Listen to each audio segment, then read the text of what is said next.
How to fix Apex Legends error code 30005. 1. Backup then delete agnt.sys from anti-cheat installation folder. Restart the game. 2. Repair Apex.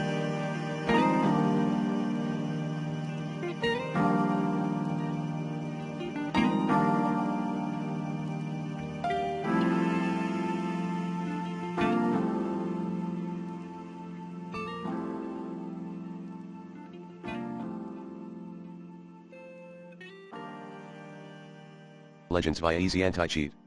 3. Contact Apex Legends support.